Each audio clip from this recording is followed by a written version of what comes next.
Hi, this is Tony Ruggiero. Thanks for listening to The Tour Coach. These are the players, coaches, experts, stories, and insights from my work on the PGA Tour at my retreats or my downtown teaching center in Mobile, Alabama. My goal is to shed light and share insights from the people who I've gotten to know and meet working on the PGA Tour and teach it through my career. And I hope this helps all of us play, coach, and teach better golf. If you like what you hear, please give us a good review and take a look at our new Dew Sweepers YouTube channel or the Dew Sweeper on Instagram, where I've taken some time to share videos of help from my teachings, travels, and journeys.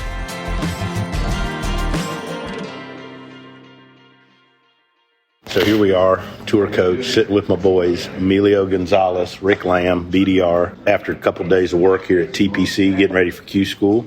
I'm going to start with you, Rick.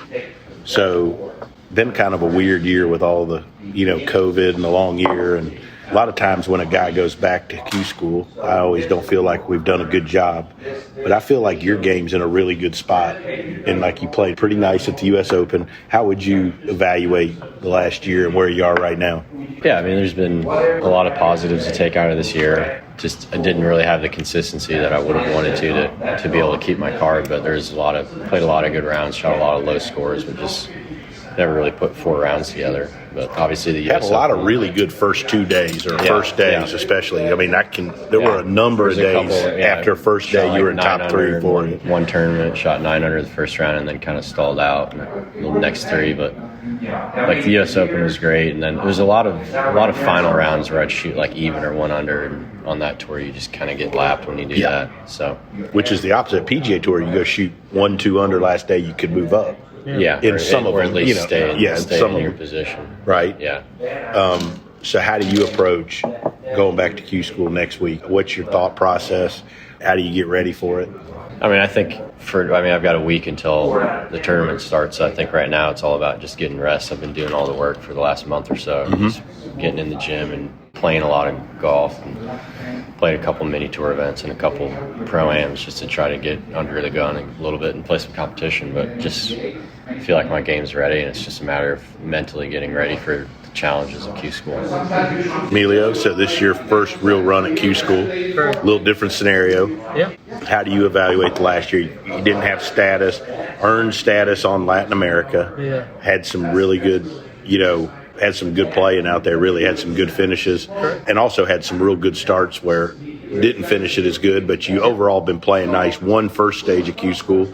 It's your site. How do you evaluate the year you've had and where you are now as a player, and how different are you from where you were like 2 years ago when you came over here? Well, I've been really fortunate of being surrounded with people that could give me a lot of advice and how to take care of everything that just gets you through Q School. Fortunately, I've been around people like Rick that give me a lot of really good advice, and just to, make sure that I really embrace and learn as much as I can. At the end of the day, I'm really young, and a couple of years ago, things haven't really changed much in my golf swing. Really, it's more of like just being mentally prepared and ready to embrace whatever comes my way.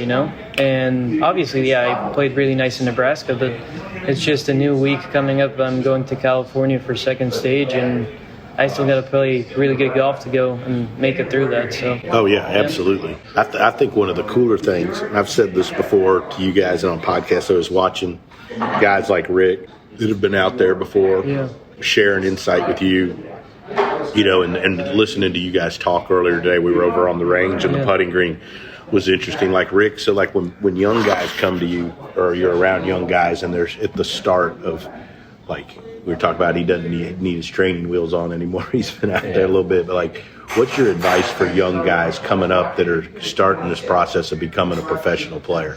Yeah, I think a lot of it is you just need to soak in as much information you can from other players and guys who've been in your situation before. There's, in my experience, every time I've asked another professional golfer, they're generally very open and very helpful and they'll tell you honestly where they made their mistakes and what they've thought they did well, which I think is an awesome thing about our sport.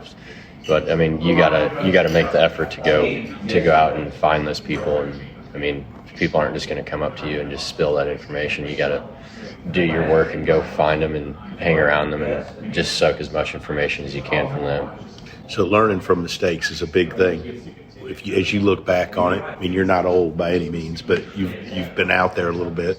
What are some of the mistakes you've learned from? Are there things you go like, I'm not ever going to do that again, or I would have done better if I'd have done this? Yeah, I mean, I got my tour card pretty quickly. After I turned pro in 2014, and by the end of 2016, I had a PGA Tour card. So it was, which is hard to do. It all kind of happened pretty quick for me, and I think the lesson that I learned was that there's so many people out there that, I mean, their intentions are good with trying to give you advice, but they just don't really know what the hell they're talking about. So I made the mistake of listening to, I mean, I wouldn't say a mistake, but there's certain things that I wish I could go back and maybe change the course of a few things, but I feel like I've done a few things right. And I mean, there's never a straight line path to anything. You have your ups and downs, and you learn, and it's just part of life. One of the things I've enjoyed about working with you, because we've been working about 2 years, and Emilio, I think you see this with him. You have a really good big picture approach. Yes. Like, compared to some players, you don't seem to ever overreact or underreact to any tournament, or a round, which is, I know it's hard though sometimes in the season. Yeah, I guess that's from your, I've never tried to put any blame on anybody but myself. So I think if I do have a reaction, it's all internal, and I think that's where, I mean, ultimately it's my job to play golf. You're trying to do your best to help me, and Colby's trying to do his best to help me. And like, there's nobody I feel like I've got an awesome team around me, and it's ultimately my job to perform. So I would never take that out on any of you guys. And we appreciate that. Emilio, so talk about the importance of a team. So when you came here, you came from a small school, St. Mary's, where I went. That's kind of how I found you out there watching. Yeah. And I've told the guys before, I went and spoke to the St. Mary's team one time. And the one guy, most college teams, especially Division II, they're a good team. But you have people paying attention. I mean, this kid had 32 questions written down. Yeah. He just kept firing questions. Then I leave, and on Instagram Messenger, I've got another 12 questions he sent me, and I was like, well, this kid wants to be good. Yeah. So how have you gone through the process of putting a team around you, and how important do you think that is coming from where you came from? Well, yeah, I mean, what you're saying is totally right. Coming out of college, I was a player that I knew that I had a lot of talent, but I needed a lot of help more than anything of how to play golf. And I mean, at the end of the day, it's really different from moving from college golf to professional golf, and I just didn't have the best amount of guidance to really understand how to get it done, So, I mean, fortunately, I came across you you took me under your wing a lot, and you gave me a roof to live under for almost a year, and I did make you drive me to drink and have chicken wings about every 3 nights. It's a fair trade. Yeah, and that's something I'm always going to be grateful for, but yeah, I mean, the connections I've made throughout the years, and just understanding the importance of having a plan every single week, it just adds up at the end of the day. And I mean, it's just crazy to me, someone like Rick, he's talking about it, and he always seems like he has a plan, and he understands that he's been doing the prep for Q school, for example, for months now. He's not going to be grinding for the next week. He's going to be resting because he knows that he's done the work for it for the last few months, Mm-hmm. And that's awesome to see, and that's something I've learned from him. I used to be someone that used to think that you had to be out there in the golf course for 8 hours every single day, especially coming up to a tournament, just because you had to be prepared. But now that I've learned that preparation takes months, not a week, it's just huge to know that, There's a lot that comes into having a team, obviously, not only mentally, you got to do swing-wise, short game, everything. And yeah, I mean, I think I've nailed every single part of it, and I think it's helped me to prepare for everything I got in front of me. I told you out on the putting green, one thing I think you've really improved on is the ability to not tinker every time you practice and stay committed. And Rick, you've said that to me before, where you're if I ever get off of this, kick me in the nuts, I think is actually what you texted me. Mm-hmm. but that's hard to do when you're playing every week, is to avoid sometimes getting off your program and off your plan. Yeah, I mean, especially when you're out there, you sometimes you talk to people and you try different things, and it's just you gotta know your game and figure that out on your own. But I was a pretty big tinker in college, and it led to a lot of inconsistency. Now, going into like next week, you made a comment on the range. I think maybe it was yesterday where you said like a lot of people go to Q school and they're worried about like how many spots they're going to get and what it's going to take to get in versus like going to try to win the golf tournament. I think that's a big piece of approach. I've just watched tons of folks go through Q school. And as a teacher, like I never like to show up at a Q school because it's the most. There's like no winners. You know what I mean? Like you're just really to a certain degree you're trying to just survive so you can go to the next stage. But it's a lot of the guys that are worried about like, oh, I got to be in the top 17. It's the same way. It'd be like going to a tournament saying, oh, I just want to make the cut. Like, you're wasting your time. Like, but you're probably going to end up right on that number if you think that way. I have guys. I have like guys that are always worried about making the cut. Some of them for money reasons, some of them for status. But all they talk about is I need to make cut. Every one of those guys with 9 holes to play always is right on the number where they can't make a mistake. Mm-hmm. And then the guys that feel like they could win that want to win the tournament, they're always up there. They're like, well, they may miss the cut, but like to me, those guys oftentimes miss the cut by a million because then, right? But when they're playing good, they're up there. They're in contention. Yeah. You know, and I think that's a different mindset. I mean, different mindset. And then I think the other thing too is that Q school's physically and mentally exhausting, and it's a long week. Like you talked about, you gave him some great advice about spend the rest of the week getting his body ready. You mentioned that yesterday. We were getting in the car to go have dinner. He's like, I'm just going to spend this week getting my body ready. Yeah, and I mean, I think like for me, the next week is all like, especially probably up until Friday. It's Tuesday right now. I just want to play money games and get under the gun and play some competition. Do the couple of things I need to do, like around the greens and work on some wedge stuff. But outside of that, starting on like Friday, it's all the 4 days leading up to next Tuesday. It's all just rest and making sure my body's ready. Mm-hmm. And speaking of the body, one thing both of y'all have been very big about the last year in particular. Emilio, you came to me. Rick, same deal. Is like we've done a lot of work with Colby. Yeah. And Emilio, you've said like, hey, I need to get my body better. I don't know that people coming up understand how important that aspect of it. I think they think that if they go to the gym and they get on a treadmill, that like they're getting their body and they're in pretty good shape. Like I play all the time, I'm in pretty good shape. The difference between having your body golf ready and able to do the things you're trying to do. And both of you talk a little bit about like sometimes you're working on the right stuff and you're not getting results because your body's not able to do it and you're not doing the right stuff. Yeah, if you don't have the mobility or the strength or the balance in certain areas, like you can spend 4 hours on the range and you're just not going to get it, and you're wasting your time where you could go into the gym for 30 or 40 minutes and work on that stuff and get way more out of it because your body's getting closer to where it needs to be to perform whatever task you're trying to do. In fact, most of the videos you send me are a video at home or in a room with some sort of a band or a gym equipment rehearsing and doing stuff. All right, so as we eat our cheeseburger, you two got the healthy chicken dish. Shocker. How has your understanding, start with you, Rick, of the importance of fitness and the body changed since you first came out of college? And how much of it were y'all doing when you were in college? Well, I've had a lot of different phases of like physical. You've worked with a lot of trainers. I worked with a lot of trainers, and when I was in high school, was when I started lifting because I was at a golf academy and everybody said you got to get stronger and all this stuff. So I got a trainer down in Florida where I was living, and this guy knew nothing about golf. He was a great guy, but I mean, he was just giving me like beach muscle workouts and all that. So that's what I did for a couple of years, and it wasn't until I got to Tennessee my junior year when I transferred there that I realized that like that wasn't helping me play better golf. And my coach sent me down to Randy Myers, who changed the way I looked at golf fitness, and his whole philosophy was that there's a lot of things that don't change. Like your clubs are the same, your ball is the same every day, everybody's playing the same course, so that obviously changes, but everybody's playing the same course. But your body is the one thing that changes every day.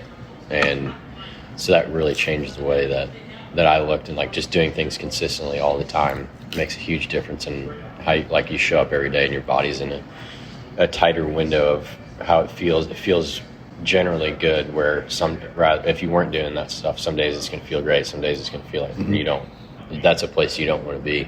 So I probably worked with 3 or 4 really good trainers, and they've all helped me in different ways, but And I've kind of come to my own conclusions about certain things just because I know how my body feels when I do certain workouts. But I think that's one of the most important and overlooked things, especially for just the average golfer. Yeah. I think, too, having been out on tour a bunch and been around you guys, you start realizing, Colby always talks about this, that we're teaching you a movement pattern, right? And so if you learn that movement pattern, it's easier to learn it and then add the club, and you just do it with a club. Yeah. That's why I think the way you guys practice and warm up has changed so much. Like, you don't go to the range and hit. When I was in college and came out, like, you would hit balls for an hour before you go play. You were like trying to find what you were doing, your rhythm, and figure out what the ball's doing. I mean, nowadays everybody. You don't hit that many balls because you're already warm when you get there. Because you and I think that's one of the good things. Like, you guys go do those exercises. A guy like Colby works you out. You have exercises you do before you go to the range, so you're already working on those movement patterns to get your body to feel the way you need it to feel. Yeah, totally. And that's what's so nice about having a trainer with you on the road. Like at the U.S. Open, going to the trailer with Colby for 30 or 40 minutes, and instead of hitting balls for an hour, I go hit balls for 25 minutes, hit a couple chips and putts, and I'm ready to go. Ready to go. You're just trying to work on the shots you think you might hit that day on the range rather than trying to loosen up. So with you, Emilio, you have texted 2-3 times during the last 7-8 months, hey, I know I've got to get better physically. Yeah. What made you decide that? What made you figure that part out? Well, it's not like I didn't work out in college or before I started seeing Colby and stuff, but like I just knew the stuff that we could be working on in my golf swing.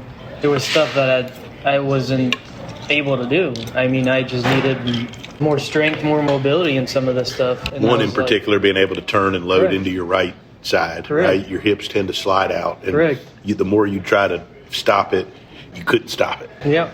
So I just realized, like, man, like, I think I just need help in that. And yeah, fortunately, you have really good connections with Colby, and we were able to do that. But the other thing I was thinking too is, like, I wasn't used to playing 20 plus weeks a year. I mean, literally, in college you play maybe 12 events a year. At the most. And I mean, that's it, and here we're like on the road all the time, and it's bigger trips usually and longer weeks. So Hard to find a good gym on the road. Correct. So we got to take care of our bodies like more than anything. And so, I mean, that's the more important thing I've learned throughout the year, I guess. I don't think many people realize the toll traveling has and how hard it is to do that every week. And after you've done, I don't know hardly anybody that plays pretty good on the 3rd or 4th week in a row. I know, Rick, you've said, I'm just not doing 4 in a row. Yeah.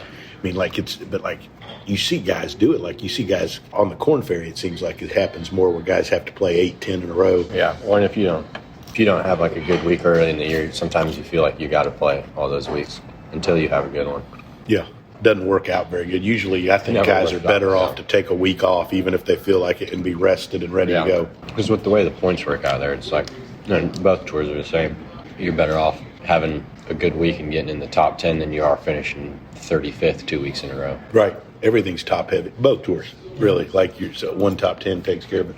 So keep going, man. So you've done a lot of work on that. In fact, you had some tightness a month ago, 4 or 5, 6 weeks ago.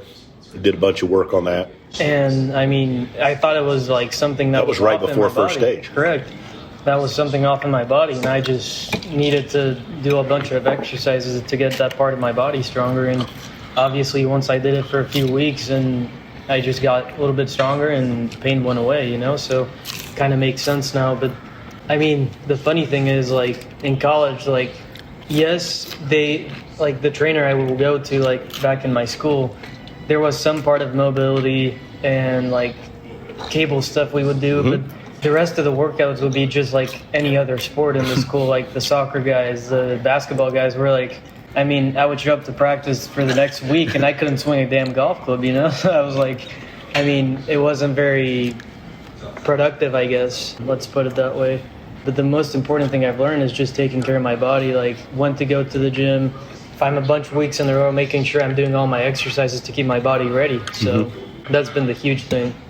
Short game is a big part, especially I think the scoring aspect of Q school. Like, everybody worries about how they're hitting it, but I've seen a bunch of guys hit it pretty good, and they just, I mean, you got to focus on your short game going this. And I've noticed that with Rick last couple days, the amount of time you've spent, which you always do, but the amount of time you've spent chipping, pitching the ball, especially like your distance pitches and wedges. I mean, and you were talking to Emilio earlier about it, like, if you can get up and down from some of those distances, it really can save strokes. People, I think, neglect that preparing for stuff. They're always just worried about how they're hitting it. And then they get out there, they hit it pretty good, and they don't get up and down, and they don't take advantage of it. They don't score great, yeah. Yeah, and that contributes to your momentum in the round, too. If you're getting that you miss the green early in the round, you get that thing up and down, you're like, all right, we're in a good spot. If you don't get up and down, then you start pressing to make a birdie to get back to even or whatever the number is, and that's just a bad place to be. What did you learn playing in the U.S. Open about your game this year? Did it show you anything? Did you made the cut, hit it beautiful first round? Yeah, I mean, I think it was a great experience. It was my first major that I've ever played in, and it was, I mean, I like the challenge of the U.S. Open. The harder the course, the better for me. So I think, obviously, I consider myself a pretty good ball striker, so I think the U.S. Open's a perfect venue for me to play good at. And obviously, I did some good stuff and had a couple rounds. The rounds in the middle weren't great, but overall, it proved to me that I'm doing the right stuff, working on the right things. Let's talk about, you guys pick you have some selection to pick in Q School courses. How do you go about that? I mean, because most people they're listening, they don't understand a lot of this. Trying to pick a site that matches what you do. I mean, like for you, who loves tough golf courses, Emilio will be in the same ballpark, I think, too. You don't want to go to some place with 60-yard wide fairways. It turns into pitching in a putting contest. Right. Where it does.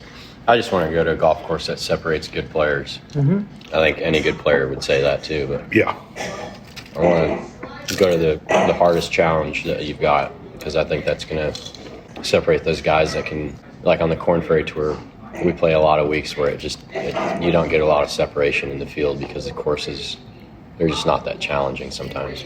There's not many places you're going to make a bogey on a bunch of those golf courses, really. I mean, and to me, just the way their condition stuff, like it's hard to short side yourself a bunch of those places because the greens aren't as firm and fast as on tour. What about you, Emilio? You got some help? I know people advised you your first go round. Correct. Yeah, I mean, I wanted someplace, like Rick was saying, that more than anything separates from a person that's playing good or struggling a little bit. So that's how I ended up picking Nebraska for my first stage site. It can get windy. Obviously, you got to have a lot of control over your ball flight doing that. And then I picked second stage in California because apparently it was really similar. Dry, a little bit of the ball can go a little bit further, just like Nebraska, so I have that dialed already. And also, I mean, just knowing that the golf course is like, there's not a perfect golf course set up for anyone. No. You got to go play golf, right? So you still got to go and perform. But at the end of the day, like, I thought it was really useful knowing that if I have a place that I know it's going to separate a good player from someone that's struggling, it just takes more like of the stress that you got to go out there and like pretty much feel like you got to hold every putt you have in front of you. I think it eliminates, there's some people that are eliminated right from the beginning if they're not good enough ball strikers, right? I mean, a really hard ball striking golf course, not everybody has that attribute, you know? I think that, but you guys go into it. I mean, I also like the way you guys control trajectories and flight shots a lot. I think that's a talent. I think that's way more useful on a difficult golf course. Yeah. One that's soft and it's just you just fly it at the hole. There's not much thought to it, you know. Right. Anyways, guys, been a good couple of days. Emilio, it's been fun watching you come along. Rick, it's been a good couple of years. Keep it going. Thanks for listening to this edition of the Tour Coach. I want to take a minute and thank Cordy Walker and Golf Science Lab, as well as my sponsors Srixon, Buick, Bushnell, and Vineyard Vines for helping make all of this possible and helping me share my insights with you. If you like what you've heard, why don't you check out more on the Dew Sweepers channel on YouTube, as well as the Dew Sweeper on Instagram, or go to dewsweepersgolf.com to find out more about my teaching, my travels, and where you can find out more about me.